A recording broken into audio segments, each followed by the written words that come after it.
Video देखने से पहले हमारे इस चैनल को सब्सक्राइब ज़रूर करें ताकि आप हमारे चैनल पर आने वाली हर वीडियो को सबसे पहले देख सकें।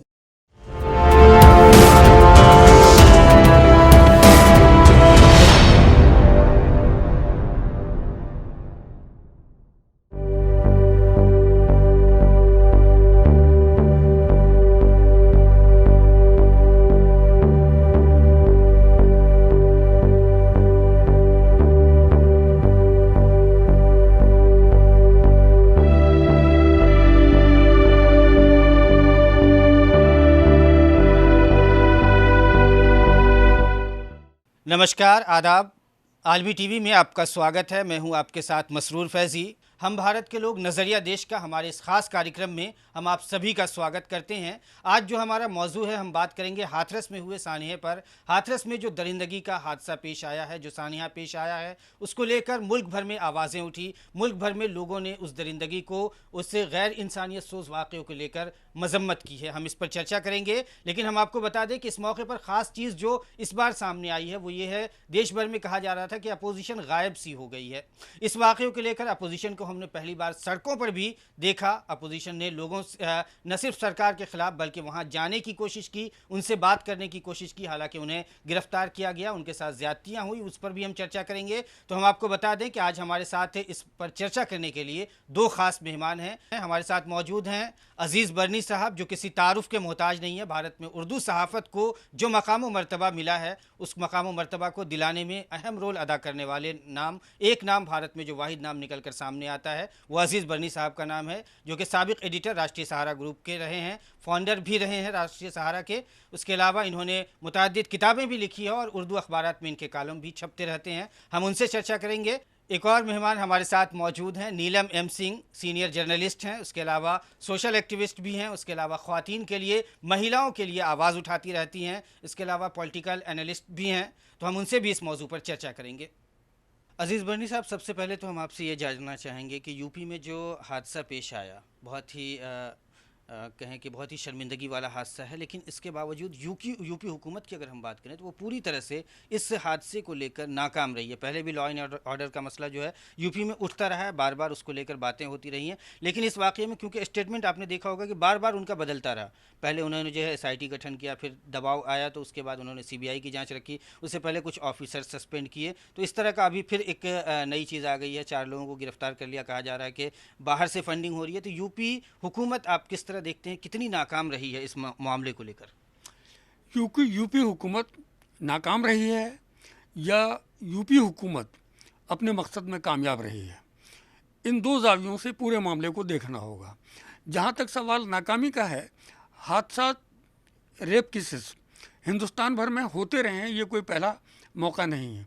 इसके लिए मुर्द इल्ज़ाम नहीं ठहराया जा सकता सरकार को। हाँ, एडमिनिस्ट्रेशन को चुस्त चौबंद होना चाहिए, लेकिन उसके बाद की जो एक्टिविटीज़ हैं, जो कुछ हुआ है हाथरस में,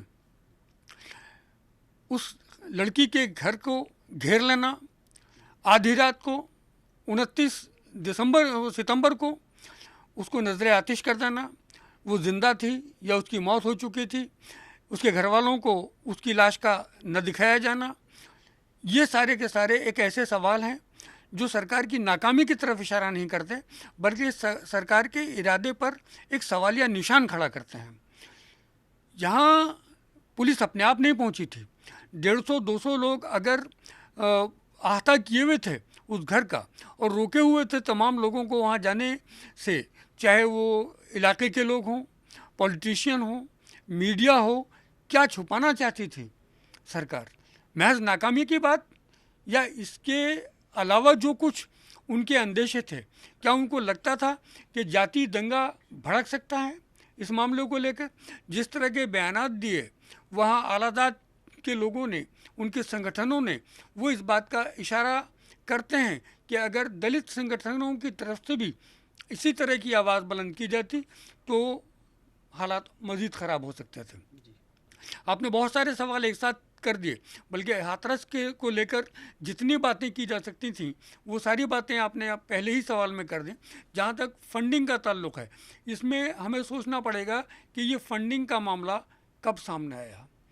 4 तारीख को यूपी हुकूमत को अपोजिशन पार्टीज़ की तरफ से बदनाम करने की साजिश, ये बड़ी खबर थी तमाम अखबारात के पहले सफ़े पर।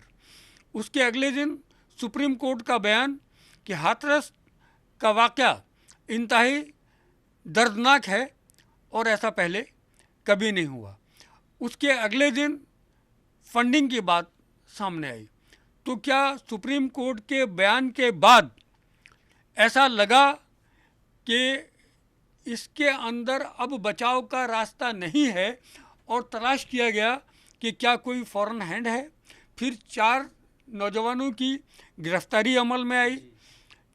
मॉरिशस से 50 करोड़ और उसके पहले 100 करोड़ ये रकूमात आई। सवाल ये पैदा होता है कि जातीय दंगा भड़काने के लिए अगर गैर मुल्की ताकतें, कुछ संगठन काम कर रहे हैं तो किस स्टेज पर उन्होंने ये रकम दी और ये रकम वहाँ पर पहुँच कैसे सकती थी? अगर प्रियंका गांधी वहाँ नहीं पहुँच सकती, अगर राहुल गांधी वहाँ नहीं पहुँच सकते, अगर चौधरी अजीत सिंह के बेटे और चौधरी चरण सिंह के पोते, उनको जो प्राइम मिनिस्टर रहे हिंदुस्तान के, उनके ऊपर लाठीचार्ज किया जाता है, मीडिया को घुसने नहीं दिया जाता है, तो ये जो फॉरेन टूल्स हैं ये कैसे जातीय दंगा भड़काने के लिए वहाँ पहुँच सकते थे? यहाँ सरकार की आप कामयाबी कहेंगे कि वक्त से पहले उन्होंने देख लिया, समझ लिया, रोक लिया, या इसको नाकामी कहेंगे कि ये बात जो उनके जहन में बहुत पहले आना चाहिए थी कि 14 सितंबर को जब उस लड़की के साथ रेप हुआ, उसके बाद 22 सितंबर तक वो बयान दर्ज कराने की पोजीशन में नहीं थी। 23 सितंबर को उसने बयान दर्ज कराया। उस बयान दर्ज कराने के बाद उसने उन 4 रेपिस्ट के नाम सामने रखे। ये लम्हा था जब ये जातीय दंगे की बात सामने आ सकती थी। जब तक ये नहीं मालूम था कि रेप करने वाले कौन है, बलात्कार करने वाले कौन हैं, और जिसका बलात्कार हुआ वो लड़की तो सामने थी। तो ये इंटरकास्ट एक्टिविटी जब सामने आई, उसके बाद से कास्ट एंगल आया। अगर उस वक्त ये फॉरेन एजेंसीज हरकत में आई और ये फंड उस वक्त पहुंचा, तो कहाँ, किसको, कैसे, सारा कुछ तो सरकार के ज़रिए, सरकार के ऑफिसरान के ज़रिए ज़िला मजिस्ट्रेट घर पहुंचकर धमका रहे थे। इत्तलात के मुताबिक जो मीडिया में रिपोर्ट्स आई, वो तमाम इलाका घेर लिया गया था। यहाँ तक कि नोएडा में जो रोड जाता है हाथरस के लिए, उस पर भी प्रियंका गांधी, राहुल गांधी को न सिर्फ रोका गया, गिरबान पर हाथ डाला गया।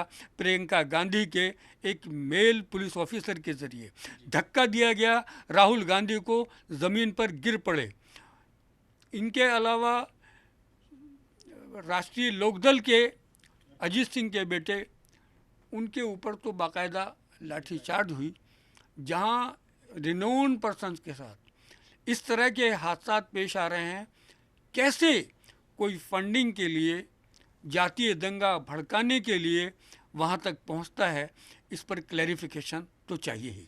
आपने जैसा मीडिया की बात कही कि मीडिया को लेकर भी सवालात उठ रहे हैं। सुप्रीम कोर्ट में भी जो यूपी हुकूमत ने अपना हलफनामा पेश किया, उसमें भी उन्होंने कहा है कि ये जो कोशिश हुई थी यूपी सरकार को बदनाम करने की, सरकार की तरफ से भी एक पक्ष देख सकते हैं। उसके अलावा वहाँ से जो डेली प्रेस रिलीज़ जारी होती है इसको लेकर के, उसमें भी ये बातें कही गई है कि मीडिया का एक तबका जो है वो उत्तर प्रदेश सरकार को बदनाम करने की कोशिश, इस केस में कई एंगल सामने आए हैं, हम उन पर चर्चा करेंगे। आपने जैसे मीडिया की बात की, तो मीडिया ने TRP के चक्कर में कहा गया कि उसमें जो है कुछ हद तक मीडिया ने निगेटिव रिपोर्टिंग की है।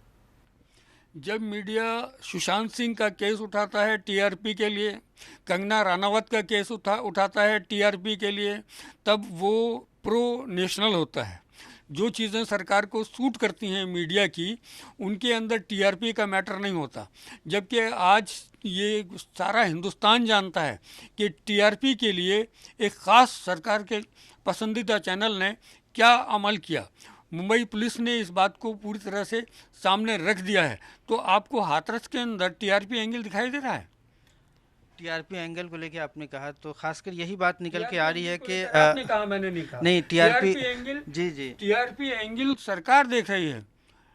अगर मजलूम के घर पर पुलिस वाले खड़े हैं वहाँ पर और उसको पुलिस के घेरे को बेचकर लड़कियाँ जो रिपोर्टर हैं आज तक की ABP न्यूज़ की, अगर वो वहाँ पहुँचना चाहती हैं तो ये TRP के लिए है। SDM चुप खड़े हैं, ये TRP के लिए है। जिला मजिस्ट्रेट धमका रहे हैं, इस खबर को पब्लिक के सामने लाना TRP के लिए है। एक लड़की की लाश को रेप के बाद जलाया जा रहा है और वहाँ एक लड़की रिपोर्टर सवाल कर रही है कि मुझे जाने दीजिए, आपको जो करना था आप कर चुके। ये TRP के लिए है। कम से कम इतनी तो सच्चाई को मीडिया के ज़रिए सामने लाने दीजिए कि लोकतंत्र जिंदा रहे, डेमोक्रेसी जिंदा रहे। ये सिर्फ सरकार के स्पोकमैन बनकर काम न करें।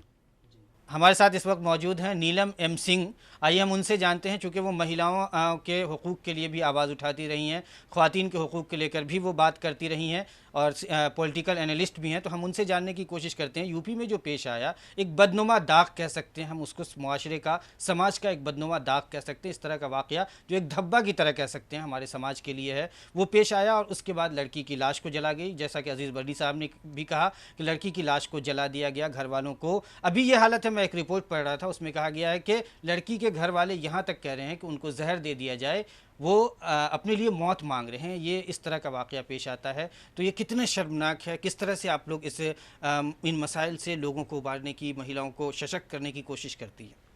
जी, नमस्कार, आदाब।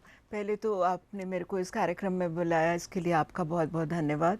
मैं महिला सशक्तिकरण के ऊपर ज़्यादा बात करना चाहती हूँ कि जो एक ये दौर चल रहा है महिलाओं के ऊपर अपराध का, महिलाओं का के ऊपर जो अपराधीकरण हो रहा है, ये जो एक सिलसिला है ना, ये अपराधीकरण वर्सेस सशक्तिकरण का मुद्दा है। और अगर आप महिलाओं के अपराध को देखेंगे तो ये तो सिलसिला हमारा शुरू हुआ था रामायण से, जहाँ पर द्रौपदी चीरहरण किया गया था सब प्रबुद्ध लोगों के बीच में। तो ये तब से चले सिलसिले महिलाओं के अपराध के। मीरा पर हुआ अपराध, द्रौपदी पर हुआ अपराध, परंतु द्रौपदी को तो बचाने के लिए कृष्ण आए थे ना महाभारत में। परंतु यहाँ हम जब एक आज़ाद देश हैं, हम एक आज़ाद मुल्क हो चुके हैं, 70 वर्ष हमें हो गए आज़ादी के, जिसमें महिलाओं ने एक बहुत महत्वपूर्ण भूमिका निभाई हमारे आज़ादी के आंदोलन में, जिससे जो हमारी फ्रीडम मूवमेंट थी उसमें महिलाओं का कितना महत्वपूर्ण रोल रहा है, आज हम उसको भूल रहे हैं। अगर हम 30 साल पहले की बात करें तो जिस प्रकार से एक पॉलिटिकल एक्टिविस्ट नैना साहनी का मर्डर किया गया और उसका तंदूरीकरण किया गया, उसको ना ही मर्डर करा गया परंतु एक बहुत जघन्य रूप से उसको टुकड़े करके तंदूरों में डाला गया। उस समय तो पॉलिटिकल पार्टीज बहुत अवेयर थी। नीलम जी, इस तरह के हादसा दोबारा न हो, इस तरह के वाक़े हाथरस में जिस तरह का हुआ, वाकई बहुत ही शर्मिंदगी की बात है हमारे देश के लिए भी। देश का नाम ख़राब होता है एक हाथरस की वजह से। न मालूम कितनी जगहों पे भारत में बाहर से लोग आने को डरते हैं। बहुत हमने देखा भी है, कई ऐसे वाक़यात पेश आए हैं। इस तरह के वाक़यात दोबारा पेश ना आए, उसके लिए क्या करने की ज़रूरत है, किस नज़रिए की ज़रूरत है? सबसे पहले तो मैं ये कहूँगी कि जो हाथरस में हुआ वह एक अलग मामला नहीं है, क्योंकि जो रेप की घटनाएं हैं, जो सरकार का क्राइम ब्यूरो का रिकॉर्ड नया आया है, उसमें 8.5% इंक्रीज हुई है। Crimes against women have increased by 8.5% as per the record of the National Crime Bureau of the Government of India, Ministry of Home Affairs. तो महिलाओं के साथ जो क्राइम है वह तो अभी बढ़ गया है पहले से। पर मैं जो आपसे कहना चाहती हूँ विशेष रूप से कि मैं इसे एक राजनीति के रूप में नहीं ले रही हूँ। महिलाएं हमारे समाज का बहुत महत्वपूर्ण हिस्सा है। महिला तो अपने को कहती है ना कि मैं धरती हूँ, आप सब मेरे ऊपर पैर रखिए, मैं आपका भार संभालने को तैयार हूँ। पर जो हमारे साथ, हमारी बेटी के साथ हाथरस में हुआ वह तो एक जघन्य अपराध है, ठीक है। इससे पहले भी अनेक जगहों पे रेप के केसेस हो रहे हैं और मैं आपकी नॉलेज में लाना चाहती मेरे हूँ। सवाल पे आइए। मेरा सवाल यह है कि इस तरह के हादसा दोबारा समाज में न हो, इसके लिए किस नज़रिए की ज़रूरत है? क्या ज़रूरत है समाज में, किस तब्दीली की ज़रूरत? आखिर इस तरह की घटनाएं क्यों बार बार पेश आ रही हैं? जी, तो मैं आपको यही कहना चाहती थी कि जैसे अभी 7 वर्ष पहले निर्भया ज्योति सिंह का जो कांड हुआ, तो निर्भया के कांड में तो पूरा देश एक हो गया था। राष्ट्रपति जी के दरवाजे तोड़े गए थे, हर रोज़ इंडिया गेट पे प्रदर्शन होते थे, कैंडल लाइट मार्चेस होती थी, पूरा देश इकट्ठा हो गया था। उसके बाद जस्टिस JS वर्मा कमेटी बनी, गोपाल सुब्रमण्यम उसके मेंबर थे, जस्टिस लीला सेठ उनकी मेंबर थी, और फिर JS वर्मा कमेटी रिपोर्ट आई महिलाओं के खिलाफ अपराध रोकने के लिए, और उसमें प्रोसीजर्स बनाए गए कि यदि कोई अपराध होता है तो पुलिस को क्या करना चाहिए। तो सबसे खराब भूमिका जो महिलाओं के ऊपर अपराध रुक नहीं रहे हैं वह पुलिस की है, क्योंकि जो पुलिस है वह जब महिला अपनी शिकायत लेकर थाने में जाती है, और वे छोटे छोटे शहरों की बात नहीं मैं कर रही, यदि आप दिल्ली, गुरुग्राम, बॉम्बे ऐसे सिटीज़ पे भी चले जाएंगे तो आप देखेंगे कि जो महिलाएं कंप्लेंट करती हैं, जो फर्स्ट कंप्लेंट होती है उसको तो सीरियसली लिया ही नहीं जाता, और यदि उस फर्स्ट कंप्लेंट के ऊपर FIR कर दिया जाए तो जो क्रिमिनल्स हैं वो थोड़े कंटेन हो जाएंगे, थोड़े रुक जाएंगे। परंतु क्योंकि पुलिस का बहुत ही नकारात्मक रवैया है महिलाओं पर किए गए अपराधों की तरफ, तो वह अपराध बढ़ते ही जा रहे हैं। जी, तो नीलम जी का मानना है कि प्रशासन की नाकामी इस तरह के अपराध के लिए बहुत जिम्मेदार है। प्रशासन सही वक्त पे काम नहीं करता, इस वजह से इस तरह के हादसे पेश आते रहते हैं। अजीज़ बरनी साहब, आपका क्या मानना है कि सिर्फ प्रशासन इसमें दोषी है, या फिर हमारा जो नज़रिया समाज में जो लोग रहते हैं, क्या उनकी जिम्मेदारी नहीं बनती है कि इस तरह के हादसा क्यों पेश आते हैं? प्रशासन, शासन और समाज, ये 3 अलग अलग ऑर्गन्स हैं जिनके ज़रिए ऐसे अपराध को रोका जाना चाहिए। क्या आप इजाज़त देंगे कि नीलम जी जो बात कर रही थी, मैं उसका हवाला देने के बाद आपके सवाल का जवाब दूँ?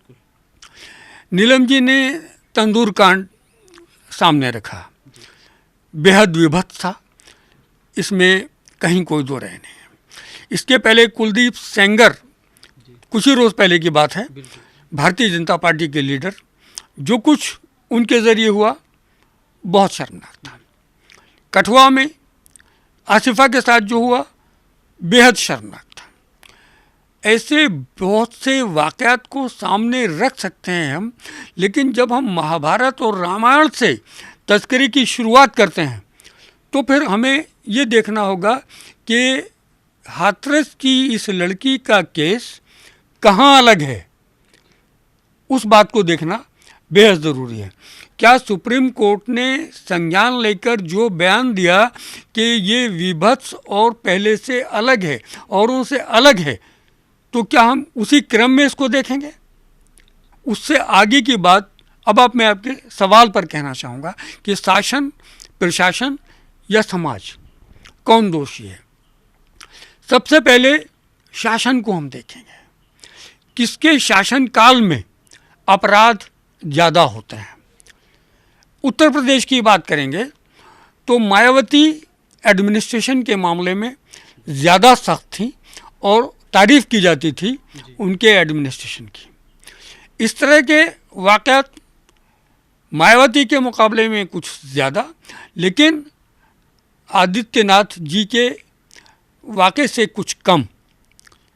समाज की बात करें तो आज हाथरस में उच्च वर्ग के लोगों के संगठन सोशल मीडिया पर बराबर उनके बचाव में, जिनके ऊपर आरोप है उनके बचाव में बात कर रहे हैं, और शासन या प्रशासन कहीं भी उनको रोक नहीं रहा है। जबकि पुलिस भी उस वक्त उनके साथ दिखाई देती है जब वो इस प्रकार के बयान जारी कर रहे होते हैं कि यहाँ किसी को घुसने नहीं देंगे, कोई आएगा तो सर तोड़ देंगे, हाथ तोड़ देंगे, वगैरह वगैरह। क्या है ये सब? नीलम जी, जैसा कि बर्नी साहब ने कहा कि शासन भी जिम्मेदार है, जैसा आपने भी कहा था, लेकिन कोई हुकूमत क्यों चाहेगी कि उसके हुकूमत दौरे हुकूमत में इस तरह के वाक़यात पेश हो? इसमें सिर्फ हम एडमिनिस्ट्रेशन को ज़िम्मेदार अगर ठहराएं तो ये मुनासिब नहीं लगता। जो आपने मेरे से प्रश्न पूछा और जो डॉक्टर बर्नी साहब ने कहा, मैं उससे बहुत सहमत हूँ, परंतु मैं आपको ये कहना चाहती हूँ कि कोई भी प्रशासन, चाहे योगी आदित्यनाथ हो, चाहे कोई कांग्रेस की रिजीम हो या कोई वेस्ट बंगाल की रिजीम हो, कोई ये नहीं चाहता है कि महिलाओं के ऊपर अपराध हो, परंतु जो महिलाओं के ऊपर अपराध होता है वह एक सामाजिक कमज़ोरी के कारण होता है। जो समाज में हम अपने बेटों को, बच्चों को, जो हमारी इस समय की हमारी पीढ़ी है, उनको जब तक हम ये नहीं बता देते कि महिलाओं को हमें कितना सम्मान करना है और उनके स्थान में वो जगह पैदा कर दें, तो वो महिलाओं को हमेशा एज तुच्छ नागरिक ही मानती हैं। महिलाओं को उतना महत्व नहीं दिया जाता सामाजिक रूप से। परंतु मैं जब प्रशासन की बात करती हूँ तो आप ये देखिए कि हथरस कितनी दूर एक गांव है, वो कोई शहर नहीं है एकदम से जहाँ पर कि, और वो लड़की भी जो मनीषा थी वह खेतों में कुछ काम कर रही थी, खेतों में गई हुई थी, वहाँ पर वो लड़कों का जाना। अब ये भी थ्योरी आ रही है कि वो उनसे परिचित भी थी तो कोई बात नहीं। मैं ये कहती हूँ कि जो अलग अलग थ्योरीज अभी आ रही हैं उनको आप सबको इंक्वायर कीजिए, सभी थ्योरीज को इंक्वायर कीजिए, पर सत्य तो यह है ना कि एक लड़की का, एक बेटी का, एक बच्ची का कत्ल हुआ है, और जो यूपी प्रशासन ने पुलिस का रातों रात उनके शरीर का जो दहन किया है, यह बहुत ही अधिक अमानवीय है। आपको क्या लगता है इसमें इंसाफ मिलेगा? उस लड़की को इंसाफ मिलेगा? आपको क्या लगता है? मिलेगा, कभी नहीं मिलेगा। इसमें किसकी नाकामी होगी? इसमें हमारे प्रशासन की, हमारे समाज की और जुडिशरी की, सभी की नाकामयाबी है। क्योंकि अगर प्रशासन वहाँ पर, आप ये बताइए कि वहाँ पर 120 से ज़्यादा पुलिस के लोग कैसे पहुँच गए? वो प्रशासन चाहती थी तो पहुँचे। जब उनकी मनीषा की लाश दिल्ली से ली गई तो वो प्रशासन चाहती थी तो उसको गाड़ी में डाल के ले जाया गया। तो मैं ये आपसे कहना चाहती हूँ, कृपया मेरे को 1 मिनट दीजिए, मैं जो आपसे ये कहना चाहती हूँ कि अब मनीषा तो मर चुकी थी, वह तो अजर हो गई थी, अमर हो गई थी, वह तो आत्मा बन चुकी थी, उसका तो एक शरीर रह गया था।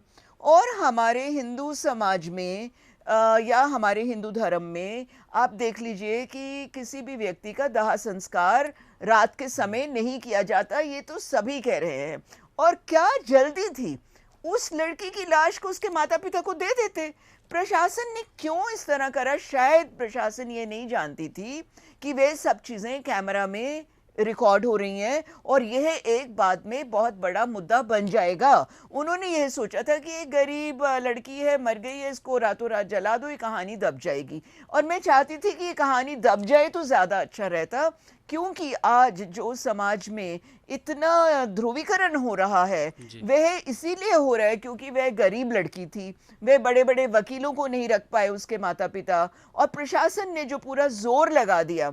जबकि मैं आपको कहना चाहती हूँ कि आदित्यनाथ जी का 35 साल का तो मेंबर पार्लियामेंट का एक्सपीरियंस था, तो ये नहीं है कि उन्हें एक्सपीरियंस नहीं होगा। शायद वो भी इतना नहीं चाहते होंगे कि हम बात को इतना बढ़ाएं, परंतु वो बात अब बढ़ गई है। चलिए, ये नजरिया देश का है, अब वो चिंगारी निकल गई है। इसी मकसद का है, हमारा प्रोग्राम का मकसद ही यही है कि हम सबके नज़रिए को, व्यूज़ को लाएं, ताकि हमें पता चले कि देश का नज़रिया क्या है। हम अजीज़ बर्नी साहब, आपसे एक दूसरा अहम सवाल हमारा जो था, मैंने इंट्रो में भी ये बात कही थी कि इस मामले में हमें अपोजिशन दिखा, जो हम कुछ दिनों से पहले बात हो रही थी कि अपोजिशन गायब हो गया है, मतलब अपोजिशन के गायब होने की बातें हो रही थी, चाहे वो सरकार के दबाव की वजह से हो, सरकार के रवैये की वजह से हो, या जो भी वजह हो, लेकिन कहा जा रहा था अपोजिशन गायब हो चुका है। इस मामले में अपोजिशन नज़र आया, आप इसको किस तरह देखते हैं?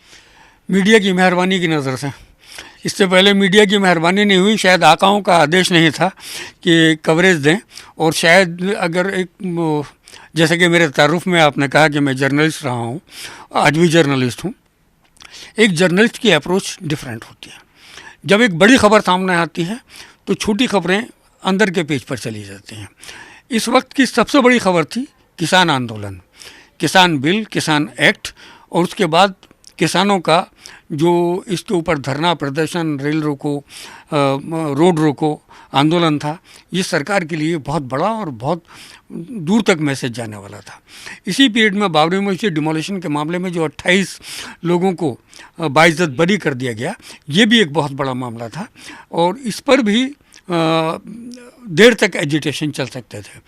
हाथरस के मामले ने इन दोनों को पीछे कर दिया। मीडिया सामने आया, अपोजिशन सामने आई। ऐसा नहीं है कि अपोजिशन पहले चुप रहती थी। सीएए के मामले में अपोजिशन बोली थी। अपोजिशन ने हंगामा किया था वो जब उनको वोट नहीं दिया गया राज्यसभा में, लेकिन मीडिया ने क्या उसको उतना इम्पोर्टेंस दी, उतना कवरेज दिया? मीडिया को हिदायत थी या मीडिया का शौक था कि कंगना राणावत की बालकनी के ऊपर अगर ज़रा सा बुलडोज़र चल जाए, जेसीबी चल जाए तो ये नेशनल न्यूज़ होगी। कंगना राणावत बोले कि पीओके है मुंबई, तो ये अपने आप में उसको सुरक्षा मिलने का, वाई प्लस कैटेगरी की सुरक्षा मिलने की वजह बन जाएगी। अगर अबू आसिम आज़मी कह देता पीओके है मुंबई, तो क्या होता? देशद्रोही है, पाकिस्तान चले जाओ। नहीं कहना चाहिए था, नहीं कह सकता था, लेकिन ये विभेद ख़त्म करना होगा। आज उन्हें उद्धव ठाकरे बाबर नज़र आने लगा। आज मुंबई की फिल्म इंडस्ट्री उनको इस्लामिक वर्चस्व की जगह नज़र आने लगी। आज कंगना को याद आने लगा कि कश्मीरी पंडितों के ऊपर फिल्म बनाना है। पहली बार है क्या? नहीं बनी। इस मौजू पे हम आपसे बात करेंगे, लेकिन हमारा जो असल अभी मीडिया ये पे बात बात कर रहे ठीक थे है ना, नहीं, अपोजिशन क्या पे मीडिया बात कर रहे अपोजिशन हैं। बनाता? आप आपका क्या अपोजिशन मानना? पे बात कर मीडिया रहे हैं। अपोजिशन संजय बनाता रावत खत्म करता है। संजय राउत अपोजिशन है आज के डेट में। तो मीडिया अपोजिशन बनाता उद्धव ठाकरे अपोजिशन है। ये सारे अपोजिशन के लीडर हैं। नहीं सर, मैं आपसे ये फिर आप ही के इससे जो बात आपने कही है कि क्या मीडिया अपोजिशन बनाता बिगाड़ता है, या अपोजिशन पार्लियामेंट में बनता है, या अपोजिशन जनता बनाती है? मीडिया नहीं बनाता है, लेकिन मीडिया चौथा स्तंभ है डेमोक्रेसी का। मीडिया का रोल बहुत महत्वपूर्ण है। आप इसमें एक उदाहरण मैं आपको देना चाहूँगा।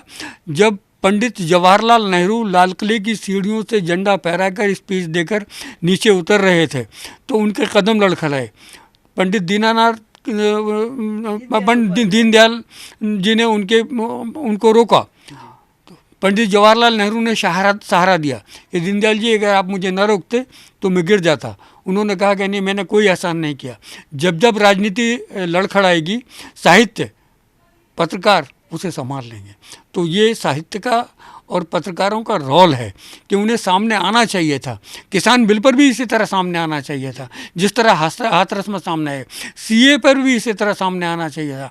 एनआरसी पर भी इसी तरह सामने आना चाहिए था। दिल्ली दंगों पर भी इसी तरह सामने आना चाहिए था। दिल्ली का मामला था, क्या कम विभत्स था? एक लड़की को जलाया गया वहाँ पर, और यहाँ दिल्ली में कितने हादसा हुए, इनको भी सामने रखना चाहिए था। तो मेरा आखिरी में जो है आप दोनों से एक ही सवाल है, मैं दोनों से जवाब जानना चाहूँगा। मैं इस बहस के लास्ट में मैं ये चाहता हूँ कि कुछ ऐसा कंक्लूज़न निकल के आए कि आखिर ये हादसे जो होते हैं ये बहुत ही बदनुमा दाग हैं, समाज के लिए हैं, जाहिर सी बात है, लेकिन ये कैसे ख़त्म हो? आप दोनों मेहमान का एक कमेंट लास्ट में मैं बहुत मुख्तसर 30 सेकंड में चाहती हूँ कि देखिए, ये एक सामाजिक अभिशाप है हमारे देश में। जब तक हम महिलाओं को आर्थिक रूप से और उन्हें हम जब तक समृद्ध नहीं करेंगे, उनको हम तालीम नहीं देंगे, उनको जब तक हम स्कूल कॉलेजों में पढ़ाएंगे नहीं, जब तक हम उनको अपने पैरों पे इकोनॉमिकली खड़ा नहीं करेंगे, तब तक महिलाएं सशक्त नहीं होंगी। जब महिलाएं अपने पैरों पे आर्थिक रूप से सशक्त हो जाएंगी, तो वे फिर अपने आप को स्वयं सशक्त करने लग जाएंगी, और जो समाज के द्वारा इतना उनके ऊपर उत्पीड़न किया जाता है, वे कुछ हद तक रुकेगा। परंतु मैं आपको एक बार फिर कहना चाहती हूँ कि कुछ समय ऐसे होते हैं, जैसे कि दिल्ली में जब Nikhil Kumar commissioner of police थे, तो उन्होंने सब थानों में आदेश दे दिया था कि जो भी महिलाओं से संबंधित शिकायत आएगी उसका एफआईआर तुरंत रजिस्टर करना होगा। तो जब तक पुलिस सतर्कता नहीं करेगी और महिलाओं की कंप्लेंट्स को, शिकायतों को सीरियसली नहीं लेगी, तो जो क्रिमिनल्स हैं, जो बुरे तत्व हैं, और जो एक पुरुष मानसिकता है, देखिए मैं ये नहीं कह रही हूँ कि पुरुषों की यही मानसिकता है, उठा सकती हैं महिलाएं, तो महिलाओं ने 498 ए का बहुत फायदा उठाया था। आप जानते हैं 498 ए जब डाउरी के मुतालिक लगा था। आखिरी एक लाइन में आपका कमेंट चाहिए, क्या कह रही हैं? नहीं, मेरा एक लाइन में कमेंट तो यही है कि महिलाएं इस प्रकार से सशक्त नहीं होंगी, समाज में इस प्रकार के अपराध बार बार होते रहेंगे, क्योंकि वे अभी निर्भया कांड के बाद अभी ये फिर रिपीट हुए हैं और कई बीच में हो चुके हैं, और जैसे मैंने आपको पहले कहा कि उसमें 8.5% वृद्धि हुई है। तो इनको रोकने के लिए हमारी सरकार को बहुत सख्ती करनी पड़ेगी। सर, जैसा नीलम जी ने कहा कि महिलाओं को सशक्त करने की ज़रूरत है, तो आप क्या कहेंगे, क्या ज़रूरी है? महिला सशक्तिकरण बहुत ज़रूरी है। नीलम जी ने सही कहा, यह होना चाहिए। मगर साथ ही मैं ये भी कहना चाहूँगा कि हैदराबाद में वेटरनरी डॉक्टर थी वो लेडी, जिसके साथ 4 लोगों ने बलात्कार किया और फिर उसको जला दिया। ऐसी ही घटना थी। पुलिस को वाहवाही मिली कि उसने चारों को एक एनकाउंटर में ख़त्म कर दिया। लेकिन ये मानसिकता ज़रूरी है। शासन क्या चाहता है, उस सोच का बहुत महत्व है। जैसे मैंने मायावती की मिसाल दी कि मायावती के पीरियड में इस तरह एडमिनिस्ट्रेशन टाइट था, चुस्त दुरुस्त था कि ऐसे वाक़यात कम होते थे। मैं अंत में आपको एक लाइन फिर से कहना चाहती हूँ। जो हमारे प्रधानमंत्री नरेंद्र मोदी जी ने बेटी बचाओ बेटी पढ़ाओ का नारा दिया है, यदि इसे वास्तव में अमल कर दिया जाए कि बेटियों को पढ़ाया जाए और प्रशासन बेटियों को बचाए, तो वह वास्तविक हो जाएगा। इस खास प्रोग्राम में आपका जुड़ने के लिए नीलम जी आपका बहुत बहुत शुक्रिया। अजीज़ बरनी साहब आपका भी शुक्रिया। तो दोनों मेहमानों का अपने पॉइंट्स रखने के लिए, अपनी बातें रखने के लिए बहुत बहुत शुक्रिया। शुक्रिया आपका। तो राजा की मानसिकता, प्रजा की मानसिकता दोनों बदलनी चाहिए। राजा को भी लोगों की जिम्मेदारी लेनी चाहिए और प्रजा को भी अपनी जिम्मेदारी का एहसास होना चाहिए। हमारे इस खास प्रोग्राम में हम भारत के लोग, नज़रिया देश का, आपने हमारे दोनों मेहमानों को देखा, दोनों ने अपना अपना नज़रिया रखा। हम दोनों मेहमानों का शुक्रिया अदा करते हैं। आप हमारे साथ जुड़े, नीलम एम सिंह जी और अजीज़ बरनी साहब, आप दोनों का बहुत बहुत शुक्रिया। हम आखिर में आपसे यही कहना चाहेंगे कि औरत माँ भी होती है, बहन भी होती है, बेटी भी होती है। औरतों की इज्जत का ख्याल करें। फिलहाल आलमी टीवी के इस खास प्रोग्राम में बस इतना ही। आप देखते रहिए आलमी टीवी। हम फिर हाजिर होंगे एक और ख़ास प्रोग्राम के साथ।